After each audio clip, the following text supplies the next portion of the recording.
and welcome. It's another big show this week. I've got Bernard Lane on moves by the New Zealand and Chilean authorities to crack down on child gender clinics.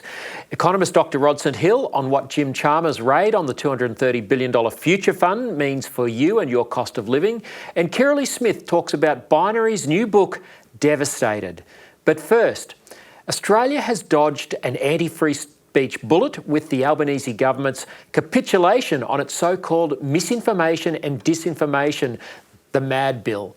Now, the idea that the government would arbitrate truth online was one of the most dangerous and ill-conceived pieces of legislation ever put to the Parliament. Rare agreement from radical left Senate crossbenchers and the coalition meant Labor was forced to announce its withdrawal at the weekend. Family First, the political party that I'm a part of, believes the best way to combat misinformation and disinformation is to have more free speech, not less. Now, there's another big debate in Canberra this week about how we deal with the challenges of the online world. Now, no one disputes that there is a social media-induced mental health crisis affecting our children. The debate is around whether or not government should act. Now, I'm of the view, as is the Family First political party, that community action, i.e. collective government, if you like, action is required to protect children from harm online. As a result, Family First supports a ban on social media for under 16s. But, and there is a big caveat here, Family First is opposed to a digital ID or mechanisms where personal data is required to be handed over to tech companies or government. Now, there are legitimate doubts about how protection of children can be delivered, and the rush to get the legislation through the Parliament this week could do more harm than good.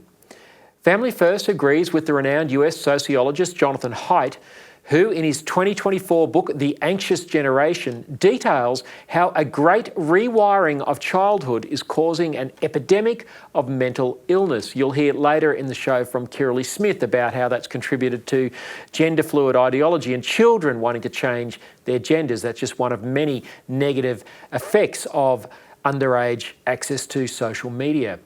Now, Jonathan Haidt makes the case for collective action to get children off social media, and he also acknowledges, though, at the same time, while needing to wean kids off, that digital IDs are not the way to achieve this. He writes on page 238 of his book, quote, "There is not at present any perfect method of implementing a universal age check that is perfectly reliable and raises no privacy or civil liberties objections."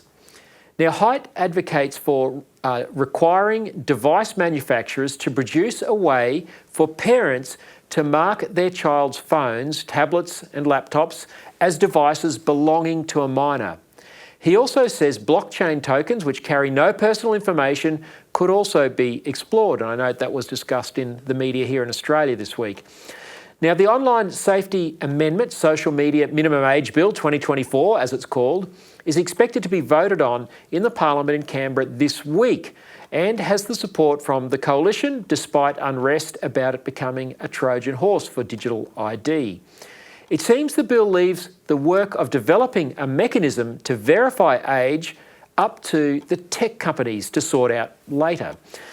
Now, the bill's explanatory memorandum says that the bill creates, quote, "an obligation on providers of age-restricted social media platform to take reasonable steps to prevent age-restricted users," that's children, "from having an account within the platform," end quote. Now, Family First also supports Haidt's suggestion of a school hour ban on phones. Get the phones out of the classroom. Kids don't need to be on their phones and on social media during school hours. They're there to learn. And this is something which, sadly, is not part of this online safety bill before the Parliament. It should be. More time is needed to work out how to protect children without censoring the internet. The bill should not be rushed through this week. We need to get this right. There needs to be a proper Senate inquiry and look at some of the other options besides digital IDs or ways where people have to give up their private information. But mark my words, doing nothing is no longer an option. Well, regular viewers will know that all of us here at ADH TV have had a lot to say about the so-called energy transition and its effects on your and my cost of living. Both the Coalition and Labor must immediately halt the rollout of taxpayer-funded renewable energy projects in the light of a big development last week, and that was the screening of a documentary by the respected Chris Uhlmann called The Real Cost of Net Zero. Now, the Family First Party, of which I'm the National Director and lead Senate candidate for New South Wales, just to be fully upfront and disclosing all cards on the table, our party will, if elected, vote against any moves in the federal budget to fund renewable energy projects. Chris Uhlmann's documentary exposes the massive financial burdens imposed on Australian families by the current net zero policies, highlighting unsustainable increases in electricity bills and environmental degradation resulting from politicians' enthusiasm for these renewables. Uhlmann's investigation reveals that the so-called energy transition has already led to these massive increases in household electricity prices, with more price hikes to come. The pain is only just beginning, folks. Additionally, the documentary underscores the environmental toll of large-scale renewable projects, with vast tracts of land being cleared for solar factories and wind turbines and dispersed transmission lines, leading to habitat destruction, loss of biodiversity and farmland. It also exposed the unreliability of renewables to keep modern cities and jobs-creating industry running. This is a disaster of massive proportions, and most people are just going along with it because of the so-called climate crisis. Now, Uhlmann's documentary should signal the death knell of renewables as an energy source for societies that expect to maintain a modern standard of living. Clearly, they don't and can't work from an engineering and economics perspective, and they are cost prohibitive. And that's something that people like myself and many, many others have been saying for years, yet the politicians still go along with it. Families are already struggling with surging electricity bills and inflation caused by the renewable rollout. On top of that, we're witnessing the wholesale destruction of our natural environment in the name of an unachievable fantasy. Labor and the Coalition's commitment to the Paris Accords, when China and India don't play by the rules and when America under Donald Trump is about to leave, makes no sense. Family First has released a 15-second television advertisement ahead of the federal election highlighting the electricity cost crisis. Mums and dads are struggling to pay their power bills. But the major parties are making electricity more expensive. You don't need more electricity taxes. You need Family First to fight for your family. Vote 1, Family First. Authorised by Lyle Shelton, Family First Sydney. Now, Family First contends that if net zero remains a national objective of the Coalition and Labor, the only viable pathway is for a coal and gas to nuclear transition, not a renewables to nuclear transition, which is sadly the Coalition's plan. And you know, they still, according to Peter Dutton, include windmills and solar factories. Now, if the major parties were serious about fixing the cost of living crisis, they would halt the renewables rollout. That needs to happen as quickly as possible before we all go broke. Well, last week, the Treasurer Jim Chalmers announced a raid on the $230 billion future fund so money can be invested into areas of government priority like renewable energy schemes and residential housing. But I've been very clear, I think probably half a dozen times here already, we're not changing its primary focus on returns. We're not changing its independence when it comes to investment decisions that the board makes. It's not unusual. It shouldn't be controversial for a government to indicate its priorities. You know, we haven't seen major changes like this to the Future Fund since its inception, and there's not many institutions that would expect to go for 2 or 3 or 4 decades without anybody having a view about how you could improve them. That's what today's about. Well, joining me now to discuss this is economist Dr Rod St Hill. Rod, welcome. Butter wouldn't melt in the Treasurer's mouth. Nothing to see here, apparently. Apparently not. Well, he's right that there haven't been any changes made to the investment warrant since the inception of the fund way back in 2006. That was back in the good old days, mind you, when mining was a good thing. And in the first decade of the 2000s, of course, governments were making sizable surpluses. Some of that surplus, $60.5 billion, in fact, was set aside for the Future Fund, primarily for the purpose of funding future superannuation payments to Commonwealth public servants and to retired members of the ADF. And it was charged with making a rate of return around 4.5% to 5.5% higher than the annual rate of inflation. And it's actually succeeded in doing that really very well since it was first instituted in 2006. And so now we have a government coming in and saying, well, look, we want to modify this and we want the fund to invest in so-called national priorities, for which I read political priorities.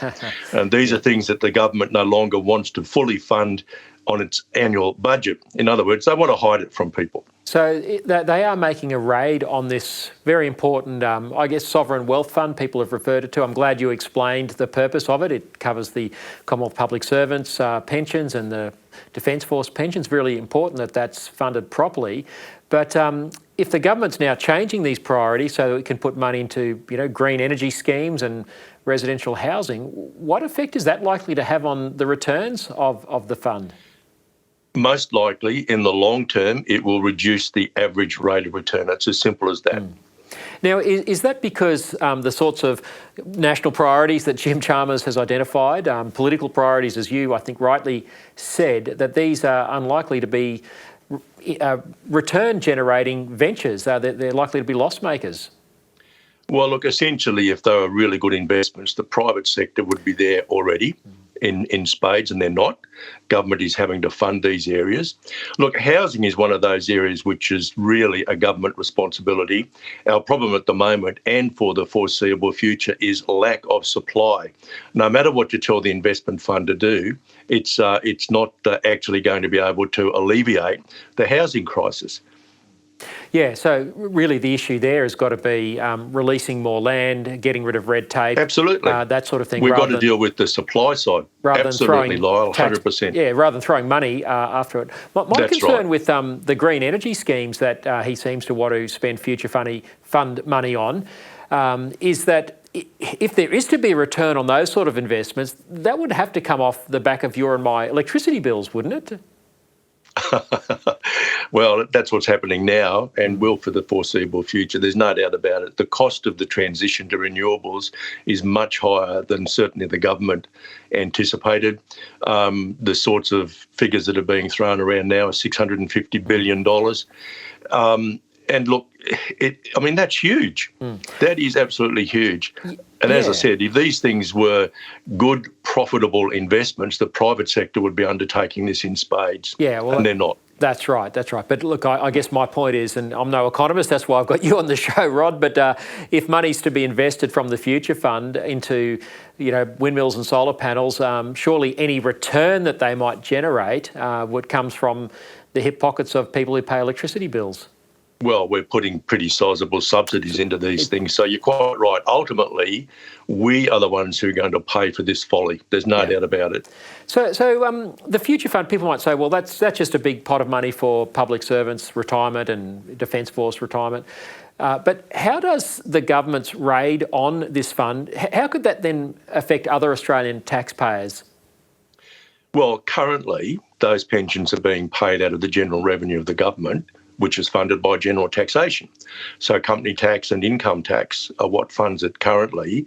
The idea of the Future Fund was that a long, long way into the future, this fund will be large enough and making large enough returns to take on that responsibility. So to be self-sustaining, essentially. Absolutely, absolutely. Rod, it seems... So we pay for it. Taxpayers pay for it. Yeah, and so we're going to be paying even more because these will be dud investments. That's correct, yeah. Rod, it seems the Albanese government is clearing the deck for a possible early election. It seems to be taking a leaf out of the failed strategies of the Queensland Labor government, where you're based up there, offering free stuff to try and buy votes at the election. Notably, we've seen a partial write-off of student debt. Now, this is only likely to further fuel inflation and make the cost of living crisis worse, isn't it? Oh, it will. It'll probably have a fairly minor effect, but look, I think there are ethical issues surrounding this, and it's just not fair that some people should be able to get off some of their debt. What about the people who've already paid their debt? They get no benefit at all. I don't think it's a good policy at all. It shouldn't be happening, and it is costly. Yeah, and it's throwing taxpayers' money at buying votes at a time when we've got a debt approaching $1 trillion. Yes, it is. Rod, speaking of government spending, we've seen media reports in the last week or so that show the growth in the Commonwealth Public Service, 26,000 new public servants since the Anthony Albanese government came to office. Many of them, or a large percentage of them, in climate change sort of jobs.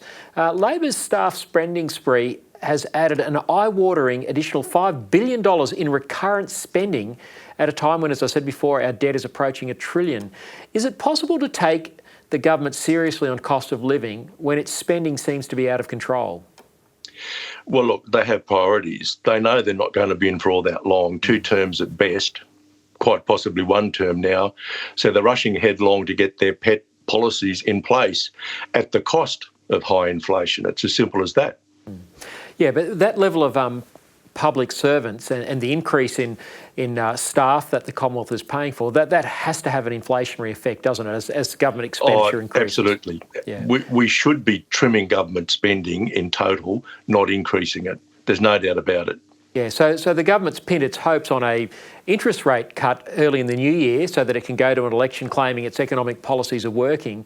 But what hope do you think, given the level of government spending and its contribution to inflation, is there of such a cut early in the new year?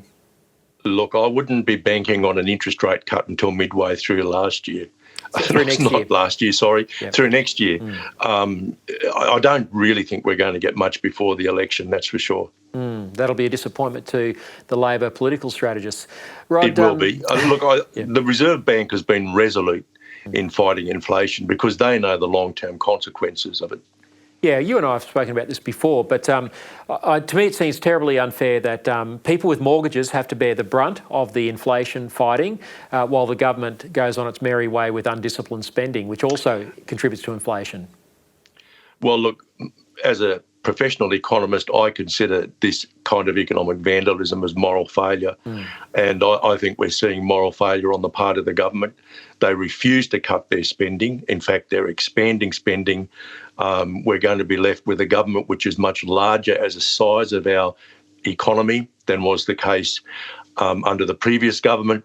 And when government grows, it is very, very hard to trim it down. And I think ultimately we'll get to the point where we have to make massive changes, and that will hurt everybody, including the public servants who lose their jobs. And I think that's inevitable in the longer term. Yeah, we're creating real problems. It really does make their rhetoric about fighting the cost of living and caring about people's pain with their bills around the kitchen table seem very hollow. Rod, I guess there's a different approach being tried now since the election in the US. We've had Biden economics for the past 4 years. Trump has come to power in January next year, promising cuts to regulation, cuts to taxes. He's promising tariffs on goods from China and possibly elsewhere. He's going to drill, baby, drill. Does all this augur for a brighter economic outlook in the US and possibly globally? It certainly does for the US, and we saw some of that during his first term. America did very well in his first term, and I think we will see that again. The only concern I have would be with his policies at the border in terms of tariffs. I'm reasonably sanguine about it. I don't think it's going to have as large an impact as some people are predicting, but we should have a little bit of a concern about that, as to whether Australian exports to the United States might end up coming under the umbrella of his tariff policies. But certainly, as far as the USA internally is concerned, I think his presidency is going to be a very good thing, just as it was in his first term. Yeah, interesting. Hopefully there's something there for Australian policymakers to follow, and perhaps if we get a change of government. But you mentioned tariffs. During Trump's first term, he did exempt Australian steel from tariffs. We were pretty much exempt last time. Hopefully that'll be the case. Kevin Rudd's got a bit of work to do there as ambassador to the US. But just on tariffs generally, do you know, there's a school in economics, and the orthodoxy for the last probably 20 or 30 years has been they're wrong. We should have complete and utter free trade. There should be no tariffs, regardless of what China might do in terms of subsidising its local industries. Is that your view as an economist? Look, my view's changed a little bit in the last few years, but based on the evidence, what's happened with globalisation, certainly in the United States and most other Western economies, is that yes, our GDP has grown quite spectacularly. Even on a GDP per capita basis, it has grown overall, but jobs have disappeared and not been replaced. So there's this great hollowing out in the middle, where people who didn't necessarily have high levels of education and so on, they were able to work in factories. That's just not there anymore. And so in America, in Australia, the UK, many other economies, we have a large portion of the population that have ended up becoming dependent upon government for their sustenance because they simply can't find work that is ideal for them. So that's one of the problems. The other is it's hard to know whether we've actually become better off in terms of our overall level of satisfaction with life and so on as a result of globalisation. And the most recent survey on Australian satisfaction puts it at a historic low. So we're better off financially on average, but we don't seem to be any happier as a result. So I'd be fairly cautious now about lauding the benefits of absolutely free trade, but I would be careful about the policies that we adopt in terms of modifying free trade. But on the whole, Rod, you think if an Australian government took the Trump approach, cut regulations, cut taxes, allowed energy to be explored and developed more readily, that would perhaps take us to another level economically and relieve some of the cost of living pressure that we're facing? Look, Lyle, our endowment as a nation of our natural resources, we've got coal, we've got gas, we've got iron ore, and we've got agriculture based on grazing animals. So we produce a lot of carbon dioxide, carbon monoxide, and we produce a lot of methane as well. That's because of our natural endowment. And I actually think that we shouldn't give up the benefits of our natural endowment in order to reduce our own contribution to global greenhouse gas emissions. So yes, I agree with the sentiment behind drill, baby, drill. We should be doing a lot more of it. We can certainly cut our greenhouse gas emissions even if we continue to use coal as our primary source for electricity generation, if we use gas, and ultimately use nuclear power stations. I think we've got a very bright future if we focus on cheap and reliable electricity rather than building a whole system on renewables. They have a place. I think solar and wind has a place, but it can never really replace that sort of bulk electricity that we currently still generate through coal-fired power stations. So, look, we should be developing the resources that we have. We should be proud of our agricultural sector. Look, I think the war on agriculture over the last few years by both federal and state governments is reprehensible. And we have a natural endowment that lends ourselves to grazing cattle and sheep, and we should continue to do so. And we should continue to build successful export industries on that basis. Well, Rod, that's why I always love talking to you, because it seems like there's no reason why Australia should have a cost of living crisis. It seems entirely politician-induced. Let's hope that we get some better policies on the other side of the next election. Rod, really appreciate your time today. You're very welcome indeed, Lyle.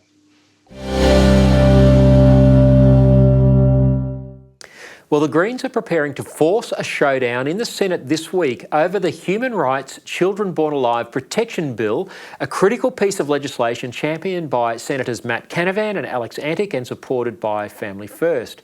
This bill seeks to ensure that children born alive after failed abortions receive medical care, a measure that aligns with basic human rights and common sense. But Will the coalition senators stand firm, or will they capitulate to their leader Peter Dutton, who has issued a gag order on abortion debates within his party? Now, the Green Senator Larissa Waters plans to move a procedural motion this week to have the Canavan Antic Bill discharged from the Senate notice paper. She claims this bill represents a thinly veiled attack on women's rights, framing it as an issue of controlling women rather than protecting vulnerable babies' lives. And you'd be surprised, there's at least one baby per week in Australia that survives a late-term abortion and is born alive. This has been revealed by statistics from health departments and also by anecdotal evidence by whistleblower midwives like Louise Adsett, who we've featured on this program many times. Now, by calling this motion, Larissa Waters aims to expose divisions within the coalition and to put pressure on the senators to either defy Dutton or abandon this important piece of legislation. Peter Dutton's insistence that abortion is a state's issue and his call for discipline in the lead up to a federal election raises serious questions. For a start, it's not true, as funding of abortion is decided by the federal parliament. It decides how much is allocated towards Medicare funding of abortions. You and I all pay for it, whether we are pro-life or not. Are coalition MPs willing to sacrifice their principles to maintain party unity? Or will they stand against the Greens' attempts to stifle debate on such a fundamental issue? Australians deserve to know where their representatives stand on the basic right to life. This issue transcends politics. It's a question of humanity. Will the Liberals and Nationals rise to the occasion? We'll probably know this week. Now, while Australian politicians continue to allow child gender clinics to prescribe puberty blockers and even refer girls for double mastectomies, authorities in other nations are taking action. Last week, the New Zealand Ministry of Health joined the UK government in acknowledging there is no good evidence that puberty blockers help gender-confused children. And politicians in the South American country of Chile have blocked the use of puberty blockers on children. Joining me now to discuss these latest developments is the editor of Gender Clinic News, Bernard Lane. Bernard, thanks so much for your time. What has the New Zealand Ministry of Health found that eludes authorities here in Australia? Well, Lyle, they've carried out a review of the evidence base.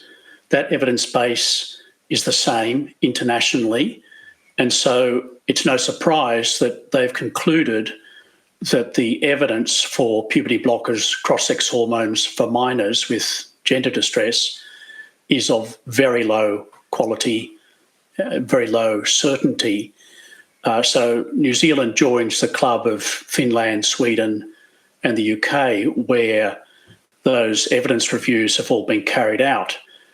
In Australia, we haven't had a government or a major health authority do a systematic review of the evidence.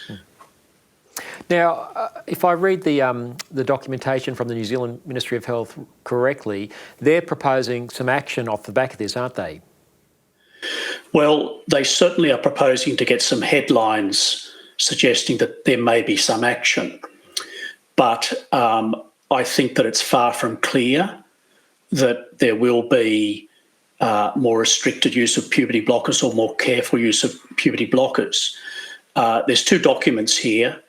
There's the report of the evidence brief, and then there's a position statement from the Ministry of Health, which is aimed at guiding clinicians. And the announcements made by the Ministry of Health in New Zealand refer to a more precautionary approach to puberty blockers. Now, it's not clear what that means. No restriction has been imposed by New Zealand health authorities, and a number of the gender clinicians who had been promoting puberty blockers as safe and based on good evidence and fully reversible, a number of those gender clinicians have welcomed the position statement for the New Zealand Ministry and said effectively that it's business as usual, because they claim to be practicing in a cautionary way already.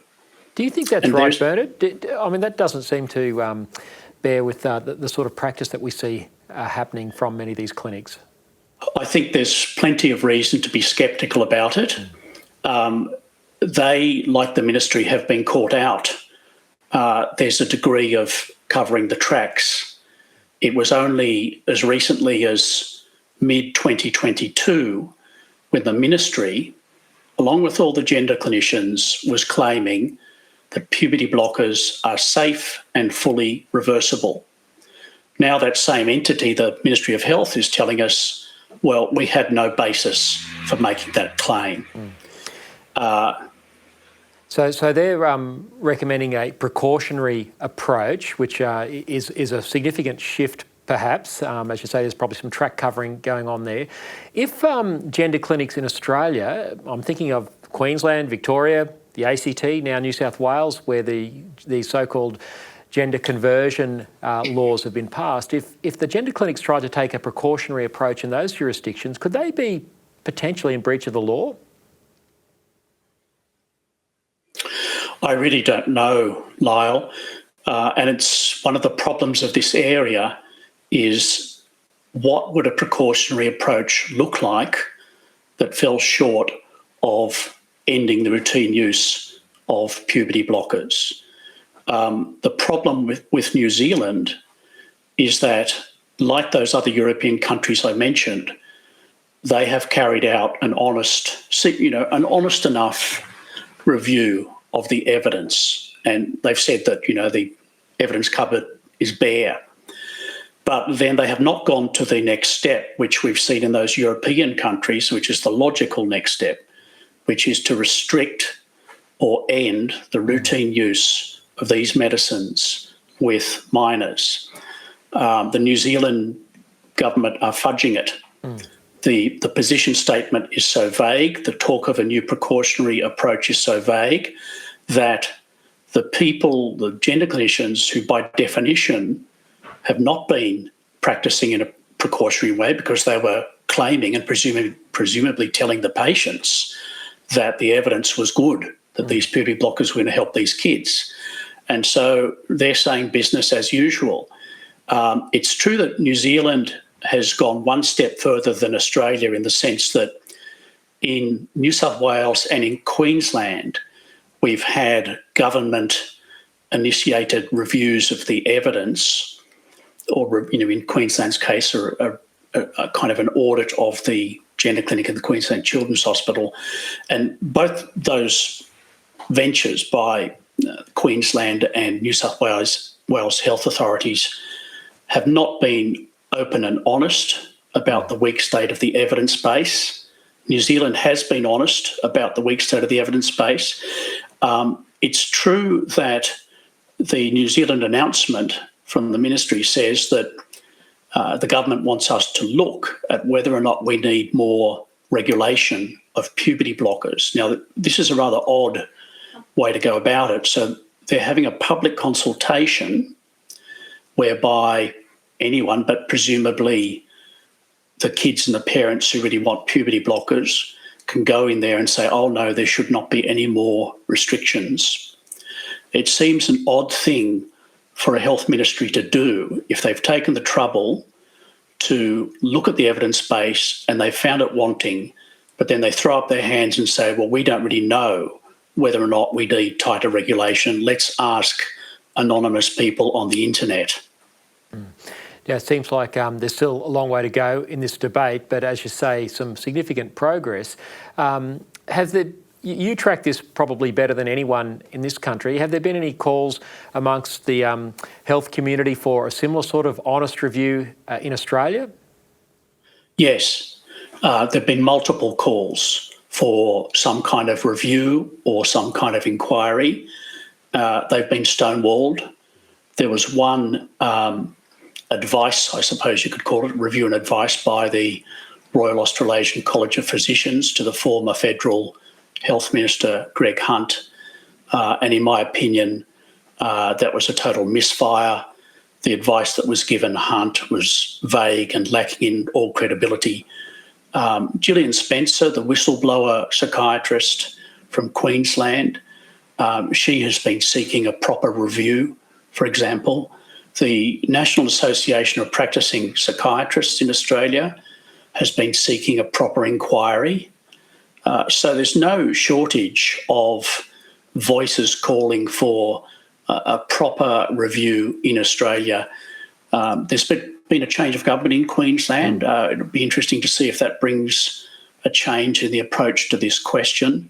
The Liberal Party in opposition in WA have a policy to review the use of these medicines and to pause the use of puberty blockers, I think below a certain age.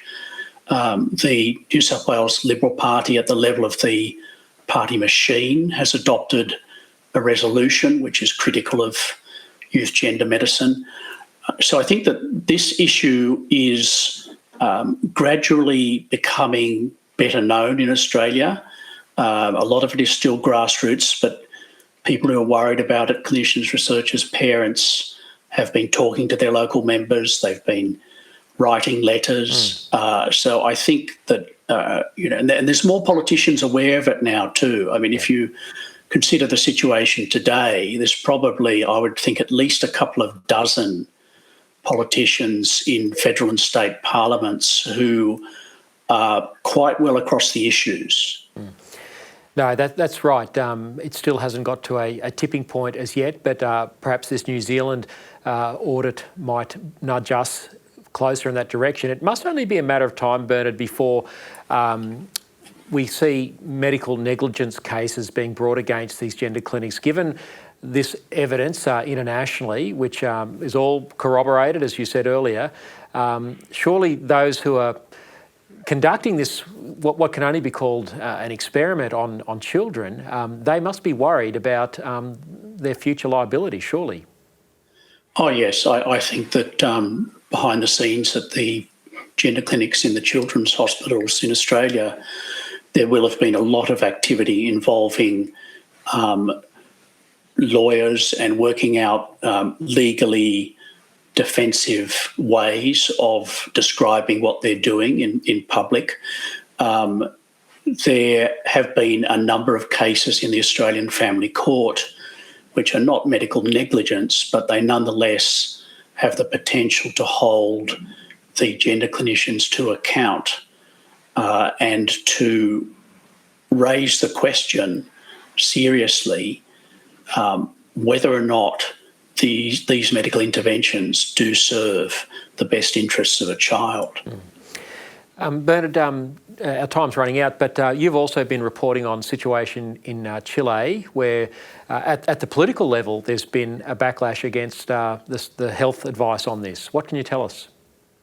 Well, what has happened is that the Congress, the Parliament of Chile, has passed a vote which prohibits the Chilean Ministry of Health from putting a specific allocation in their 2025 budget to finance puberty blockers and cross-sex hormones for minors. The situation in Chile is very interesting because I don't think I'm not aware of another situation where there's been such a rapid turnaround in the state of the debate. I mean, just earlier this year, it was really no debate. Of course, some parents were aware of what was happening, but there really wasn't any national debate. Then there was a blockbuster media article in a national outlet by a journalist called Sabine Drysdale, and that really started to accelerate things, and she drew upon the Cass report. And then pretty soon we had a special committee of investigation in the lower house of the Chilean Congress, and it was examining public, government programs and the connection between those and medicalisation of young people. And when you read the report from the report approved by that special investigative committee, it's very well informed, it's very detailed. So in a short period of time, to a great degree because of very effective and comprehensive journalism. In a short period of time, Chile is up to speed, and it's sort of leapfrogged Australia, I suppose you could say, because there have been concerns in Australia for some years, and some of them have surfaced in media outlets. But as I say, I think the really rapid transformation in public opinion to which those lawmakers have responded is perhaps unprecedented. Well, I'd love to see that happen here in Australia, Bernard, and I don't think our politicians have any excuse either, just as the Chilean representatives have been exposed to good journalism. Yourself and a handful of others have been exposing this for some years now. I think it comes down to a lack of political will. But Bernard, again, just finally, South Africa is the other country you've been reporting on, and we were talking about this off air. This was quite heartbreaking to me. You've got a medical system that's overloaded with a whole bunch of issues that are obviously peculiar to developing nations, and yet there's the gender issue making demands on the health system. That's right. I think it shows clearly that the gender-affirming medical model is or has become an American export. And it was pretty much an export to Australia, but in a country like South Africa, the stakes are much higher, because this is a country with often ineffective government, inadequate health budgets. They have massive health problems, including HIV/AIDS, kidney diseases, diabetes, lots of injuries from chronic violence. Now, at this stage, the level of gender medicalisation appears to be on a relatively small scale. And it may be that with the puberty blockers, they're mostly confined to middle-class people who can pay for private health. But at the same time, there is a push to try to get gender medicine into rural health and into the public health system. And there does appear to be a degree of medicalisation of young black and mixed-race men who are thought to be in truth gay. So I think the situation there is very serious. The doctors who have raised the alarm about it are hoping that they can benefit from the international shift to caution overseas to head off some of the massive growth in medicalisation that we've seen in the Western world, particularly in the United States. And Australia also, I think per capita, has a very high rate of gender medicalisation of kids. New Zealand does. All the fuss that was made about the Tavistock Clinic, I shouldn't call it fuss, it was justifiable concern. But per capita, the use of puberty blockers in the UK was smaller, I think, than even just the use in Queensland, and smaller than the use in New Zealand on a per capita basis. Right. Yeah, that's fascinating, Bernard. It seems like colonialism is alive and well, but it's the progressive left that's doing it in the modern times. And of course, these countries, all countries' health systems are under pressure. Bernard, always appreciate your insights into this and giving of your time. Where can people go to follow your work, which really is cutting edge in this space? What's your Substack, and where can people go to get it? Yes.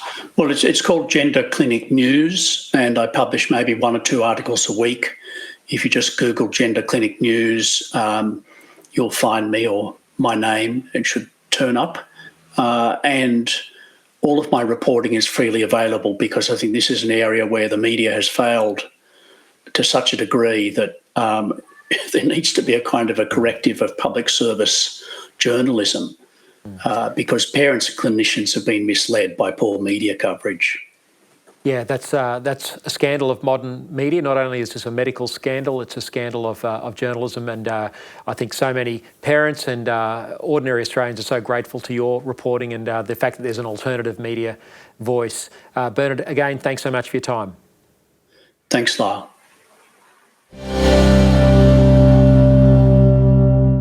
Well, it's time for our weekly gender reveal segment with Kirralie Smith, the spokeswoman for Binary Australia.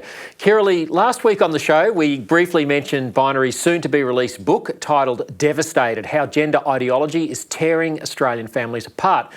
It tells the story of 9 families. What are the common themes that you've unearthed through this project? Look, Lyle, this has been a really harrowing project, both for the families involved, obviously, and me and my team putting it together. But the themes are no surprise, really, in the sense that being online a lot, especially through the lockdowns, had a major impact on these families and their children. There's common themes of, obviously, you know, when someone's identity is being questioned, it's not because they feel like they're a boy or a girl. It's because they have had trauma or they have autism, there's depression, there's so many other factors. And in every single story, there are always underlying factors. Then pair that with online, just too many hours online, being groomed, being taken into groups and down rabbit holes where they shouldn't go, and then being betrayed by a political system, a health system and an education system that's been overrun by activists who capture these children, lie to them, deceive them, make them believe that all their problems will go away if they can just be separated from their families, if they could just change to the opposite sex and identify as something else, they'll identify out of their problems and into this, you know, stunning new world. And it's just not true. And in every single instance, they've been absolutely and utterly devastated, and the consequences are horrendous. How did you come across these families, Kirralie? Was it hard to find people willing to go on the public record and document their stories in a book like this? Look, unfortunately, it's not hard to find the families in the first place. They come to me. They've been contacting me over the past 5 or 6 years that I've been the spokeswoman for Binary. Their stories are utterly, you know, horrendous. Getting them to put their stories down and publish them has been a little bit more difficult, of course, because some of these families, you know, are still right in the midst of very raw and very vulnerable situations where they do have contact with their children and they want it to stay that way. But there's others in the book who no longer have contact with their children. Those children may now be adults, and they're just so keen to speak out and to save other families from the devastation that they've experienced. And so, you know, a number of these families will speak out publicly. We've changed the names of nearly everyone in the book, except for I think about 2, because they don't want to put their families more at risk. So they're worried about cancel culture, Kirralie. They're worried about blowback, the backlash from the LGBTIQA plus political activists, that sort of thing. Absolutely, and also in fear for their own children, that government agencies may get involved and remove the children from their care, or that the children this is themselves. Shocking. What a shocking thing that people fear their own government about speaking out on this crazy ideology. Kirralie, you mentioned those common themes that you said before about autism and trauma and things like that. The research has shown this for years and years, of course, and it's had no impact on our politicians who still do nothing about this. But you also mentioned social media, which is topical this week because there's a bill going through the Parliament recommending banning 16-year-olds and under from social media. It plays a big role in grooming kids into gender fluid ideology. What do you think about that sort of a ban and that sort of an approach? Well, I've never wavered from the position that the government is not my daddy and not your daddy, that we have the responsibility to parent our children. Now, I want to say the other common theme in this book is all the parents dearly love their children and have, until a certain point, had a great relationship with their kids. But it was really hard through COVID. We saw what happened with the lockdowns. We saw what happened when people had far too much access or time to spend online. But I think this ban, and all of the other complications, the more government regulations we have, the more government regulations we need. So I don't think that's the answer in this case.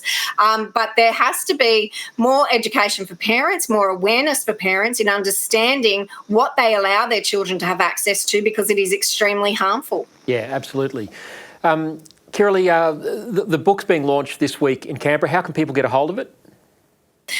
From binary.org.au. There will be a page up a bit later this week, and you'll be able to get access to the book. And we're really encouraging people, don't get just one for yourself, but get one for other people that you know, whether it's leaders in your community, libraries, school, like educators, whoever it is, because these stories must be told. These people's voices have been silent for too long, and there's thousands more that echo the same story but aren't able to speak out. That's right. This is an epidemic. Well, let's really hope that this launch on Thursday goes well and it gets some great media attention. I know you'll be down there in Parliament House with some of the terrific politicians that have been supporting you in this cause. Kirralie, just moving on to some other things. You and I have talked a lot about the Trump effect on the gender debate. And in this past week, we've seen this in play, despite the fact that it is still 2 months before Donald Trump returns to the White House. Here's the Speaker of the US House of Representatives, Mike Johnson. A man is a man and a woman is a woman, and a man cannot become a woman. That said, I also believe, that's what Scripture teaches, what I just said, but I also believe that we treat everybody with dignity. And so we can do and believe all those things at the same time. Now, Kirralie, Trump might have won in a landslide on a platform of normalising gender again, but the woke left is not giving up without a fight. The reason Johnson was making that statement last week on the US Capitol was because he's been forced to implement a policy to protect girls and women. What can you tell us about that? I mean, can you believe that statement even has to be made, that a man's a man and a woman's a woman and no one can change their sex? But a congressperson has been elected, a congressman who calls himself Sarah McBride. He identifies as a woman, and he's boasted on television and social media that he's used the female toilets for the last decade and no one's had a problem with it, which is just not true. And then Senator Nancy Mace, her name is, she has come out swinging along with Mike Johnson, and said this is unacceptable, that it has to begin at the Capitol Hill, that he cannot use female bathrooms because he's not female. But this will go a lot further, Lyle. This isn't where it will end, but it's where it started, which is fantastic. Sarah McBride can do whatever he likes in terms of wearing a frock or whatever, but he's not a woman and he doesn't have the right to colonise women's spaces. Well, I absolutely agree with you, Kirralie, but Sarah McBride has set himself up, and you and I are using the correct pronouns for this biological male. Sarah McBride is the first so-called transgender, they call themselves a transgender woman, to be elected to the US Congress. He's a Democrat from the state of Delaware, and he's setting himself up now for a clash between Mike Johnson and this new policy that's been brought in. Let's take a look. I can't believe I'm asking you this, but I'm going to. What bathrooms will you use when you're in the Capitol? The bathrooms that I've used in the state Senate, the bathrooms that I use when I'm going out to dinner here in Wilmington, I'll continue to use the bathrooms that I've used for the last decade plus. And that's the ladies' room. Now, Kirralie, if this bathroom war is not won on Capitol Hill in Washington, D.C., girls and women will not be safe anywhere, will they?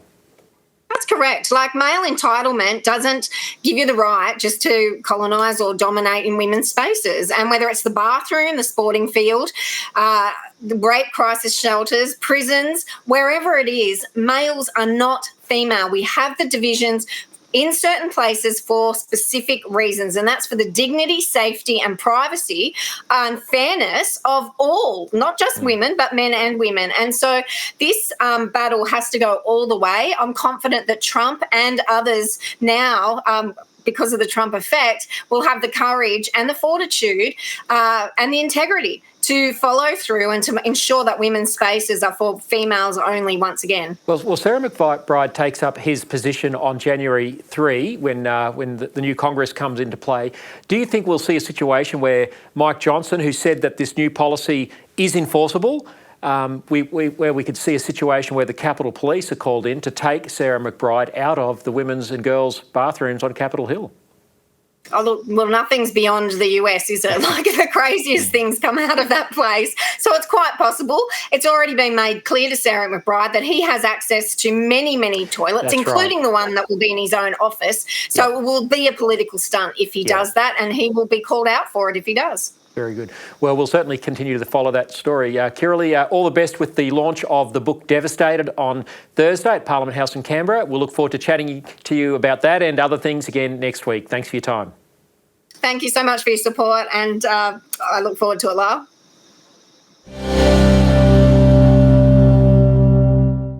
Well, thanks so much for your company again this week. You can follow me during the week on X at Lyle Shelton, and there's plenty of political commentary on the Family First Party blog.